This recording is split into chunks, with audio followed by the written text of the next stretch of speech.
All right, now let's look at problem 9c. Just now we derived these things, right? And we keep them here because they're going to be useful. Now let's read the problem. Determine positive integers a and p. So they are both whole numbers right now. And there exist two non-congruent triad isosceles blah blah blah. Integer side length is less than 300. So everything is an integer now. The side length is an integer. All three sides are integers. The perimeter is of course the integer. The areas is also an integer. This is a kind of a special. And yeah, there's some number theory things going on, because if you apply the Pythagorean theorem, and if you arrive at something as a integer height or maybe a rational height, this is something remarkable. And the side length should be less than 300. Each side is less than 300, so there's a sort of upper bound. If you apply this upper bound and the number theory stuff, actually you don't have much freedom. Yeah, the things is pretty narrowed down, which is a good thing to know actually. Yeah, but let's move on. So right now everything is a whole number, and you got upper bound here with the property that the length of the base is in exactly one of the two triangles is a mode of 7. Well, okay, so when first to see the problem, pretty you understand the meaning, I mean the purpose of 300, but you don't get why this condition is here, right? One of the two bases should be a mode of 7. Probably it has to do with narrowing things down, so it's sort of hard-coded. I mean, you're not going to use this thing. It's not actually some number theory thing you're gonna use. But when you end up with a couple of things, then you apply this, probably you can narrow things down to even fewer options, fewer possibilities.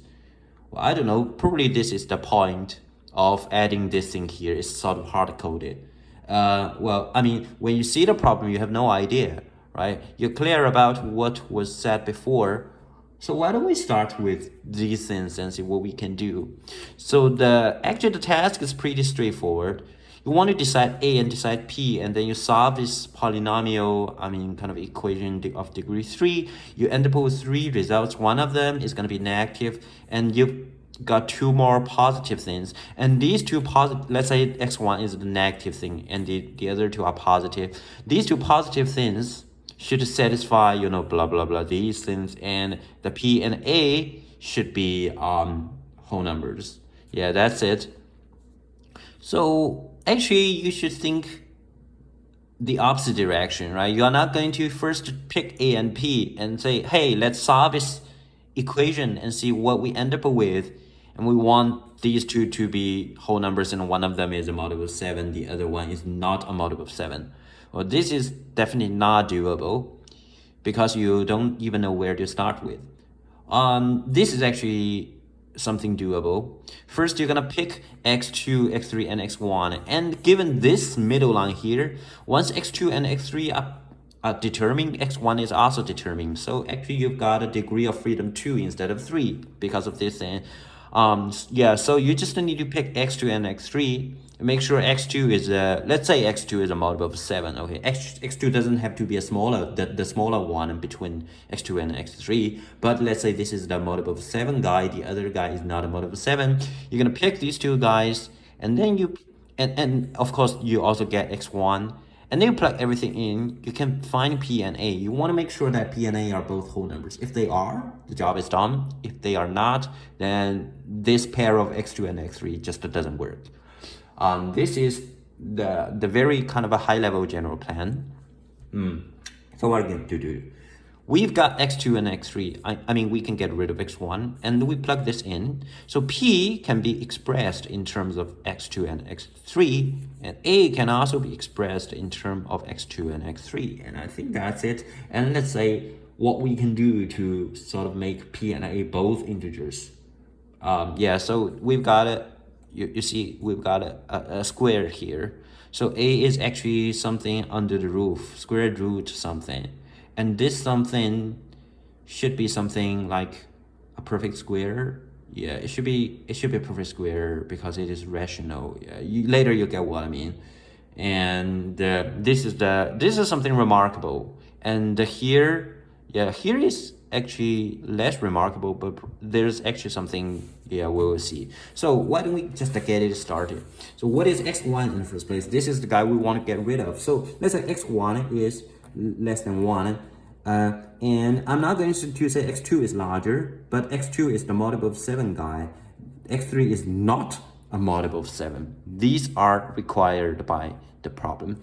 Okay, cool. So let's say x1 is just a negative, according to this, right? x1 is negative x2, x3 over x2 plus x3.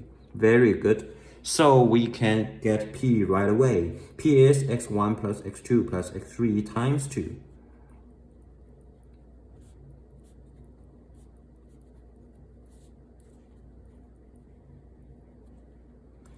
This is I don't know what this is, but this is just something. The first part is a whole number. The second part should also be a whole number if you want P to be a whole number. So this is the thing. We wanted this second part to be a whole number, right? This is the P thing. So if this is a whole number, P is a whole number. If P is a whole number, this is a whole number. This is equivalent. And here we've got A thing. A is way more complicated. First of all, we've got x1, x2, x3, which is again this thing. This is x1, x2, x3, and then this guy is going to be scaled down by that thing. Okay, cool. So this is a p over 8, and the whole thing is going to be put under the roof. And A is the positive thing, so it is the sign is a positive. Let's just double check before we move on. Yeah, I think everything is pretty correct. Okay, cool. And then what do? We're gonna plug P in, right? But P is so long. Why don't I just write it as a fraction so everything looks a bit better? These two negative signs can be cancelled. So we've got 1 over 8. I move that guy to the front. Here we've got x2, x3, to the power of 2 over x2 plus x3, right? This is the second, okay. This bracket is redundant, but we've got the last one. This is a P thing. P is x2, sorry, this is 3. x2 plus x3. So on top, there's actually 2 in the front. We can just pull this 2 to the front, and 2 and 8 gives 1 over 4. So this can be later pulled out as well. Here on top, we've got, here we are, right? This is a squared minus 2, or minus 1. The 2 is pulled out. So this is a x2 squared plus x3 squared plus 1 copy of x2, x3 because of this subtraction here. And then we've got, yeah, this looks pretty cool. Actually, this is 1 over 4. So outside we 1 over 2. This guy's pulled out. These two denominators are pulled out. So you've got x2 times x3 over x2 plus x3. This is very like that, this guy. Yeah, this is just that guy. And what is inside? So this guy is inside. And this is the remarkable thing I've just mentioned, right? This guy. And this guy has to be, first of all, I don't know if this is a whole number or not, but I would say this whole thing, this whole square root thing should be a rational number, right? This is a for sure. You can't afford it being irrational. And if this is rational, notice that under the roof, the whole thing is in the first place an integer. If you take the square root of an integer and you end up with rational, this must be an integer. It cannot be a fraction, right? It's either irrational or integer. There's no fraction option. Yeah, inside is a integer, yeah, in the first place. So this thing is actually a perfect square. Yeah, this is gonna be remarkable. This, this is actually not that hard to construct. If you understand that all perfect squares are going up by like 1, 3, 5, there's an arithmetic sequence of odd numbers. If you use that fact, it is not actually that hard to construct something like this. But this is irrelevant to this problem, so I'm not going to talk about that. Just to say that this is still something remarkable and it's going to be useful. And this is something actually remarkable. Yeah, this is not hard to construct at all, but what does this mean? So this is a whole number, right? This is a whole number. let's just put it down here. Whole number. And this is the thing. So when I don't know what to do, I just do an add me thing. So let's say the GCD of them is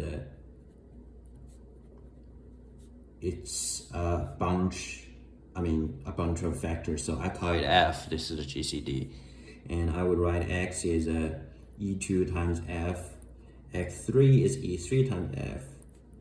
And note that you still have this thing. X2 is a mode of 7 while X3 is not. So the only possibility is that X2 is a mode of 7 while X3 is not. It has nothing to do with F because F is common. You can't, you can't slip 7 into F. So 7 has to do with E2. Yeah, this is the thing. And of course, E2 and E3 should be co-prime. All right, that's everything here. And what does this mean? This means if you plug this in, what do we get? We get 2 times, actually this is just a 2F outside. Inside is E2, E3 over E2 plus E3. Right? This thing should be a whole number. And why is this any better than this? Because right now E2 and E3 are co-prime. It's this is what you do when it comes to number theories. Just to use anatomy to peel things down, to boil things down and see if anything emerges. And and there is the thing. This is a co-prime. That is to say, if this is a whole number, there's a denominator. All factors of this denominator is going to be cancelled. However, these top 2 guys are just useless. For example, if this guy, the denominator has a factor p, and E2 also can contribute p, then it only means that E3 also has a p, because the sum has a p, E2 has a p, then E3 is also multiple p, which leads to contradiction, right? They are co-prime. That is why I would say E2 is useless here, and E3 is also useless here. That is to say, we can only count on this 2F guy to cancel the whole denominator. In other words, E2 plus E3 is a divisor of 2F. 2F is a multiple of the sum here. And why is this relevant? Well, this is actually very cool because, well, this is how you bridge number theory with estimation. Now we've got some estimation thing. There's a linear relation here. This only means that 2F is at least like this, right? And this is gonna be cool because X2 is this guy. If F has a sort of a linear estimation in terms of X2, X3, then X2 has a sort of quadratic estimation. It is E2 to the about E2 to the square root 2, e to the power of 2, E2 squared, or this guy maybe E3 squared, or E2, E3, something like that. This is a quadratic thing, right? And if any one of them is less than 300, then any one of the E guys is less than square root 300. This is just 20 or something. And if any one of them is going to be a multiple of 7, then probably it's just like 7, 14, 21, 28. Yeah, just a bunch of things to consider. So all of a sudden, the thing is much simplified. That is why I would say this is a cool thing. Again, let me repeat. If you have something like this, it's not only a divisibility thing. You have inequality here, and this is a linear estimation. And all of a sudden, you get a quadratic degree 2 estimation. So 300 is brought down to square root 300. That's why it makes our life a lot better, a lot easier. So let's do it. Since we are talking about this multiple of 7, so why don't we just focus on this guy? This is to say 2F is strictly larger than E2. So 300 is strictly larger than E2F, which is strictly larger than E2 times half E2, right? This gives that E2 squared is less than, okay, this is 600 instead of 300, but this is still okay. So what is that? So in this sense, E2 is a mode of 7, so E2 is 7, 14, 21 is 441 is okay, but let's say 28 is almost 900. No, this is not okay. Definitely not okay, but you can double check if you want. But I would say, yeah. So this is just 7, 14, and 21. That's all possibilities of E2, right? So it's not like 300 integers to test. Instead of there are 3 integers to test. And now I see why the multiple 7 thing is there, right? This is how that thing comes into play. Yeah, cool. This is a E2 thing. And what else do we need? We need to decide E3, right? How do we do that? Probably we need to look at this part, right? This thing again is of course this is X, but it's actually the same. I mean, in terms of E. So let's just do it. This thing X2, X3 is and actually it is rational. Let's say this is just a rational, and now we plug the EF thing in. So F is going to be taken outside. Inside is just E2 squared plus E3 squared plus E2 E3, and this is also rational. If this is rational, again, I mean by the same reason we just discussed before, this is a E2 plus, I mean E squared 3 squared plus E2 E3 is perfect square. This is a square, perfect square, right? Yeah. Okay, so what does this mean? We've got 3 candidates for E2, so let's just try them one by one. If E2 is 7, what do we get? E2 is 7, this is a 49, right? Plus 7 E3 plus E3 squared. This is gonna be a perfect square. So are we going to say this is for example, K squared? Actually, this doesn't help. Instead, I'm going to do this. I'm going to say this is a E3 plus alpha squared.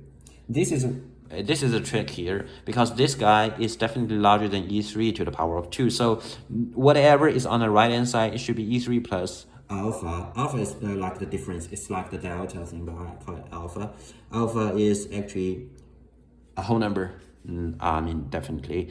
And you open this thing up, the degree 2 thing is gone, and your life is actually easier. That is why I use the alpha trick here. This is the thing, alpha squared, right? Okay, cool. So what do we get? E3 is actually 49 minus alpha squared, 2 alpha minus 7. Okay, again, this is something sort of remarkable. You can't plug any alpha in. It has to be divisible, and also there's a estimation thing, because this guy is positive. So you solve that inequality. Top root, I mean, it has 3 roots, right? 7, -7, and 3.5. -7 is going to be thrown away if this is a positive. So it is just a 3.5 and 7. So x is alpha. Sorry, alpha is between these 2 values. I mean, I just solve this inequality. If you couldn't follow, you just solve this inequality, you get what I'm doing here. Okay, then alpha is a whole number, so alpha is 4, 5, 6. Yeah, that's it.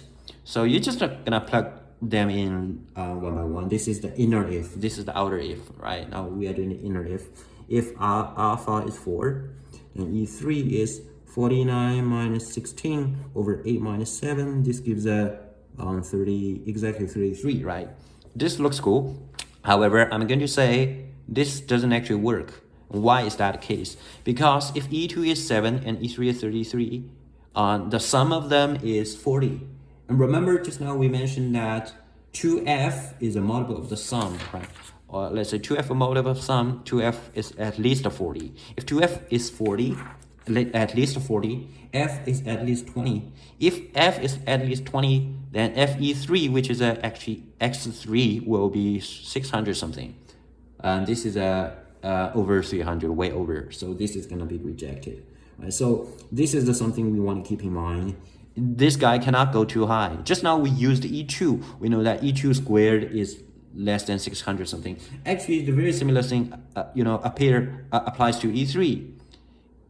Just now when we did this is a very much losing, because we just assume E3 is 0 or 1 or something, right? So actually the actual restriction it's even tighter than that. So 33 is definitely not okay. You can say, yeah, F is at least 20, so it's gonna explode. That's it. Yes, though this is gonna happen a lot of times. You're gonna keep this in mind. This thing, is this even divisible? 10 minus 7. Okay, this is unfortunately divisible. Or maybe this is correct answer. I don't know. Yeah, this is the 24 over 3. This is 8. 8 looks okay. 7, 8, that is 15. So 2f is a multiple of 15, meaning 2f is at least 30. F is at least 15. Oh, sorry, 15 times 8 is okay. So let's just keep this here. Alpha is 6. Yeah, I hope this time it's not divisible. You know, we just hope it's not divisible, so we don't have to do too much computation work afterwards. Just to reject as many as possible at this step. But let's see how lucky we are. This is multiple 5. Okay, not divisible. Cool. Yeah, this is what we want. So we've got one answer here, one candidate here. Okay, this is just a candidate.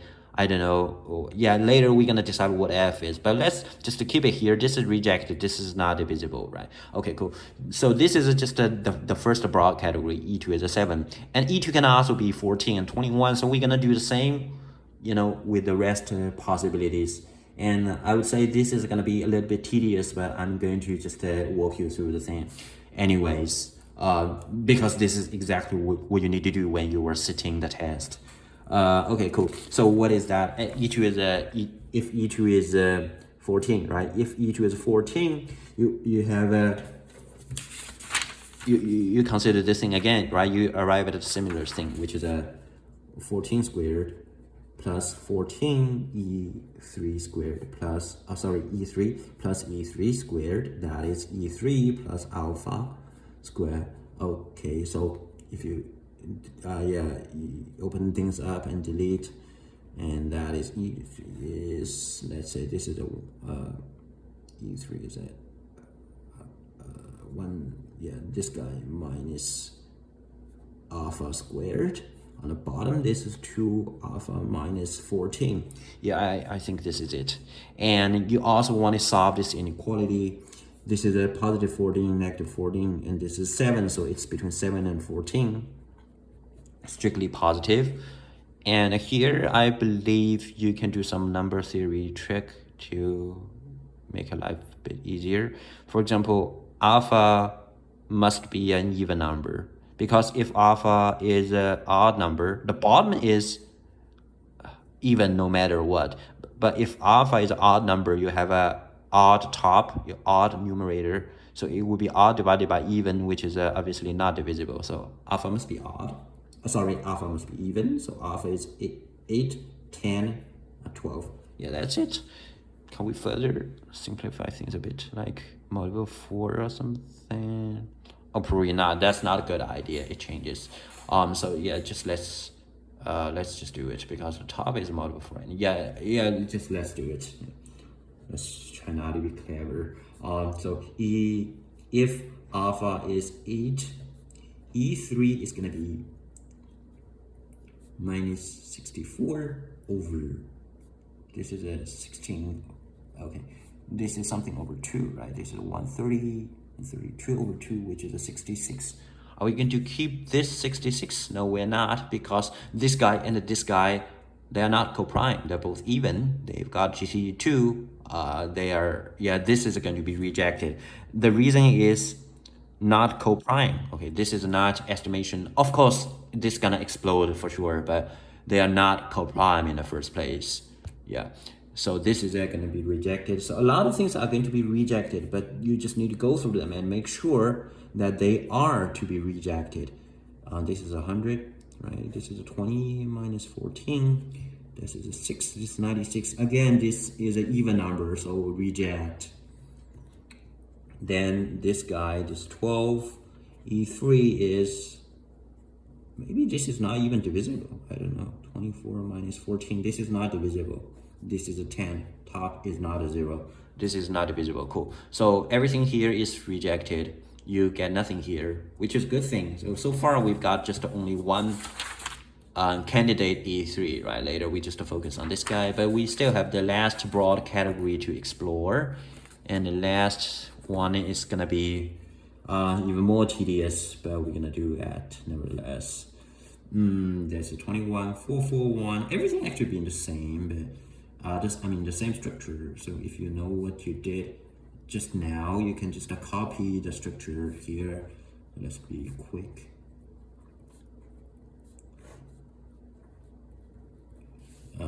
Alpha is larger than half of 21. That is just a half of 21 and 21, right? And here, unfortunately, the whatever parity trick, divisibility trick doesn't work. So let's just not be clever, just to test everything quickly. I hope a lot of things are not actually divisible. So we're gonna use an extra sheet of paper. Okay, we're gonna start here. Okay, this is what we're gonna do. Maybe you can still use the space. If alpha is, this is a 10.5, so this is 11, it's gonna start with 11. E3 is 441 minus 121. Oh, this is gonna explode for sure. This is because the denominator is 1, and yeah, 22 minus 21 is 1. This is gonna explode. I'm not going to compute this. I mean, this is going to be like 200 something, 300 something. Yeah, this is gonna explode. So the next one, E3 is 441 minus 144. This is 23 minus 21. This is, well, okay, this is not even, wait a second, right? The top is, the bottom is, wait, 24. That is why it should be like 3. Oh, this is actually divisible. This is actually divisible, but is this going to be 2? Let's see. Okay, this is going to be rejected, and let me tell you why. Because the bottom is a 3, right? And the top is actually, this is a multiple of 21. This is a multiple of 12. So this is a multiple of 9, and this is also a multiple of 9, right? So on the top, this is 9 times something. This is a multiple of 9, meaning E3 is a multiple of 3. However, this guy's 21, they're not co-prime, so you're going to reject this thing.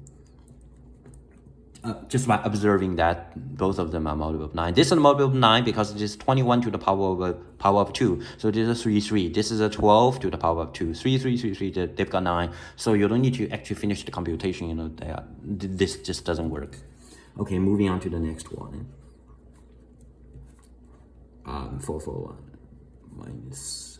This is getting larger and larger, and this number is getting harder and more and more friendly in terms of divisibility. Right now this is 21. This is not divisible, you see. Good. And this is the 14. E3, that is, I hope this is not divisible again. Let's see, 28 minus 21. This is 7. 7 is a bad guy, right? 4. I'm sorry, 4. Almost got. But how about the top? No, it's not divisible because the bottom is a 7. This is 21 to the power of 2. This is, oh no, this is actually, yeah. But this is actually, on top, this is 21, right? This is 14 squared. So you've got 7 squared something times something. And by same reason, I mean, this is a multiple of 7. This is 21. It's not co-prime, so you're going to reject. Right? This is a 14 squared, 21 squared. This is a multiple of 7 squared, which is called 49. And the bottom is just 1 copy of 7. So you've got a 7 here. They are not co-prime. Yeah. Moving on to the next one. E3 is 225. This is 30 minus 21, which gives you 9. Yeah, actually 9 is something included in the top. So top is 3737, this is 9, 7749. This is a 3535, so this is 25. Okay, so if 9 are cancelled out, you still have a 24, which makes it not co-prime with 21. So yeah, reject. Okay, so the next one, alpha is a 16. Yeah, X3. So always keep in mind where 441 comes from. It's not just a 441. It's technically 21 to the power of 2, and you're better off with this in your mind. Yeah, so let's just do it. 441 minus 256, which is a 20, 32 minus 21. Okay, this is not a friendly number. This is a 11. Is the top of model 11? I believe not, but let's see. Maybe we need to do something. 5, okay. This is a 43. 185, right? This is not divisible, cool. Not divisible. So, next one. 34, 21, 441, that is 289. What is on the bottom? The bottom is, okay, this is a bad number, which is is welcome. This is 2. On the top, this would be, again, well, this is 152, right? 152. Is it divisible? 22 is not divisible. Again, not divisible. Right, the next one, okay, we're getting closer and closer. E3 is a 441 minus 3, 4. This is cos 32 minus 4. This is a 15 here, right? On the bottom, there's a 15. And what is on the top? This is 21 to the power of 2. This is 18 to the power of 2. So on the top, we've got a multiple of 9 something. Yeah, that is to say you've got an extra copy of 3 here. And probably this is not even divisible because this guy get a 5. Yeah, this is not even divisible. But I mean, even if it were divisible, I mean, even if it were, then this would have a 3 and they are not coprime. So anyways, you're gonna reject it. Okay, good. So what about the next one? Next one's 19. 3 is a 4, 4, 1 minus. Okay, this is a good number, but on top we've got this guy. That would be 18 and 17, obviously not divisible. And I believe the last one is 20. Yeah, so let's just do 20.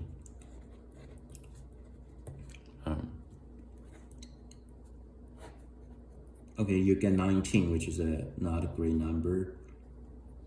This is obviously not divisible. Right, so everything is actually rejected under this broad category from here to here. So we just literally walked through all 3 categories. We did some dirty casework. Should be good at some number theory. I mean, just the basic divisibility stuff. You know, be familiar with this factorization, and your life is a lot easier. Do we have to do these kind of things on an actual test paper? I would say no. What you really need to provide to your marker is that you have these 7, 14, and 21. Then for each one, you introduce an alpha, and you express this guy in terms of alpha, and you give this estimation. And then you're gonna say, I'm gonna plug everyone in this range, you know, one by one, and all of them are rejected. All except one are rejected due to one of the 3 reasons. It's either too large, or, I mean, in terms of that, E times F is gonna explode, or E3 and E2 are not coprime, or it's not even divisible. You have like 3 possible reasons to reject any one of them, but you should tell that you did that casework, and this is this and this, you know, these are the starting points of your casework. I would say that is sufficient. You really don't need to show every one of them to your and explain why this is going to be rejected. You don't have to do that one by one. Just to give a general but very clear instruction, so it can be replicated, and that is enough, right? That should be able to get you the full mark. So okay, back to the business. What is the result we've got here? This is the only, I mean, the candidate. It's not even the result. This is the candidate, right? E3 is 7. E3 is 8. And what does that mean? Let's look at this. If E2 is 7, E3 is 8, and 2F is a multiple of the sum of them, this is a 15. So what can F be? F can be 15, right? And then 30, and then blah, blah, blah. However, F cannot be too large. What if F is 30? Then this is a 240. This is still okay. How about 45? Actually, 45 would the cause explosion, right? This is 320, 300, I don't know what it is, 360 something, right? This explodes. So this is not going to be okay. So it is either 15 or 30. If F is 15, E2 is going to be 105. E3 is going to be 120. So what's the problem with this? I would claim that this is, I'm sorry, this is not E. I'm talking about X. I'm talking about X. What's the problem with this? The problem is that I would claim X2 and X3 are of the same parity. And that is to say, if one is odd, both should be odd, or both should be even. Right now it's odd, even. This is not okay. Why is this not okay? Let's get back to the original problem here. what is this? This is a x whatever I, right? It can be 2 or 3. However, once P and A are fixed, P is a fixed thing, right? It has two solutions. Finally, it comes down to two solutions. One is called x2 and the other is called x3. So this is x2 or x3. You basically have two triangles. The P is fixed. And what is this side? This side is P minus x whatever over 2. And this is going to be, according to the problem, it has integer side lengths. So this is going to be a whole number. If this is a whole number, it only says that this guy, P guy, and xi, whatever xi, be it x2 or x3, should have the same parity. That is to say x2 and x3, and also P, all three guys actually have the same parity. That is why I say, x2 and x3 have the same parity. And right now this is not the case. So this is going to be rejected. But you really need to give the reason very clearly on the paper to get a full mark for this part, right? This is why you reject it. Of course, you can just plug this in and, plug them in and then find something weird. This is also something to do, but that's quite a lot. So try to be lazy if you are okay with, this kind of a number theory thing. This is very basic. But you need to be observant, here you've got something, to take care of. So this is also rejected. So we've got only actually the very, very last possibility. That is f is 30. x2 is 210, which is called 220. So sorry, this is called 210. This guy is 240. Okay, this is the thing. Does this actually work? So need to plug them in, right? We don't care about x1, even if x1 is not a whole number or what, we don't care. We just want to make sure that P and A are whole numbers, and then the job is done. This is module 7, this is not module 7, so everything else is actually satisfied. So we just need to do some computation here, right? We're gonna use this sheet of paper, fold it a bit, and let's just do the computation. First, let's start with P. P is that's something to do, but what else can we do, right? 450 minus 2 times bottom, that is 450 again. That is 210 times 240.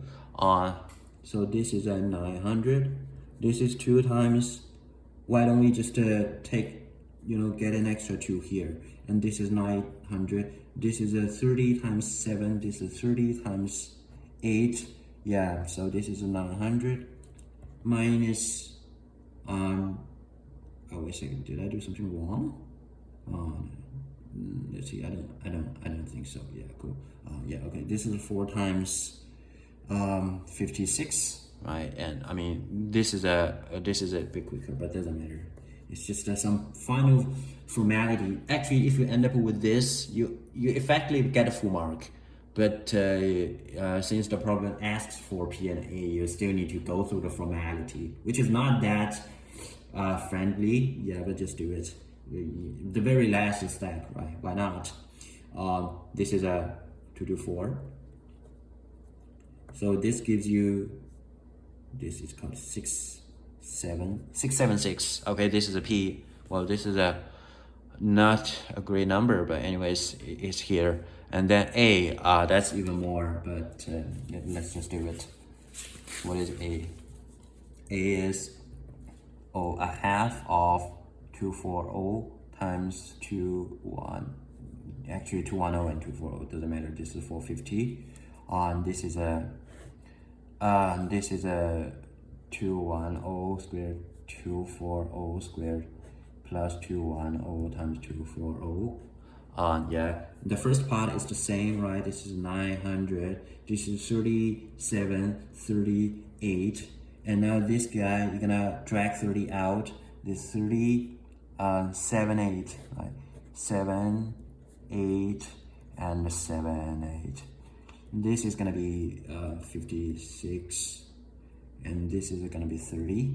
This is gonna be, let's see, this is actually I can't remember this. 49 and 4.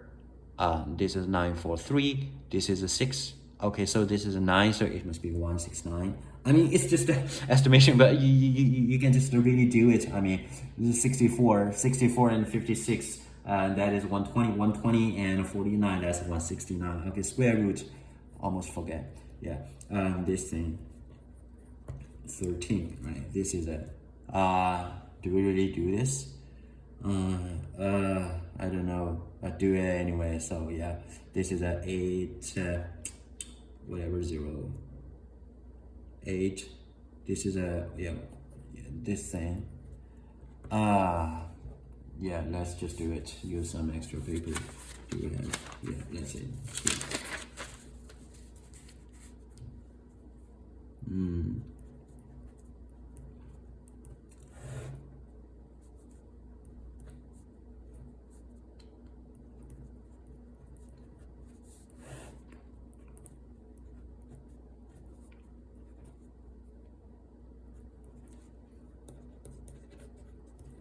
This thing, I don't know, looks like this thing and this thing. I mean, it's just a matter of computation, but probably I made a mistake. I don't know. Yeah, you can just check this against the final answer, but it's just a secondary. I mean, once you arrive at these, you just need to plug them in. So this is the thing. Yeah, we care most about, and these are the results. I believe they're correct if I remember them correctly. Yeah, I think that is it. Well, how do you arrive at this? Okay, that's a lot, a lot has happened. I'm not going to repeat everything, but let's say this is the thing. You're gonna start from here. You're not going to decide P and A first. Instead, you're gonna express P and A in terms of x2 and x3. Then you have these things, right? This is the first thing you do, and then you notice that this is something unusual. This is also something unusual, right? And so you're gonna use this first. You do anatomy. This is a very crucial, right? Again, let's say there is a linear estimation. This is not only divisibility. You have estimation. If this is linear, when it comes to x, this is quadratic. This is a degree 2. Then 300 can be brought down to square root 300. So x2 is narrowed down to the 3 of them. Only 3 candidates. Then you're gonna use this guy. And when you do this guy, you're gonna introduce this alpha. This is a trick to help you, to let you focus on this expression. And this expression itself is a fractional thing. So to make it acceptable, further you can narrow things down. Actually, a lot of them can be rejected. And then you actually end up with only one possible candidate. You just plug that in, and you're done. But at last, I would say you're gonna be observant of this. If you don't, you still will reject this thing sooner or later. But this makes you much better off. And then, the thing here, the thing here is done. I'm happy. If you want to be you want to be perfect, you submit these things. Yeah, I think this is what is asked by the problem. That is actually the hardest part on this paper. By comparison, 10 is sort of easy this year. Yeah, I don't know why, but we're gonna look at that in the next video.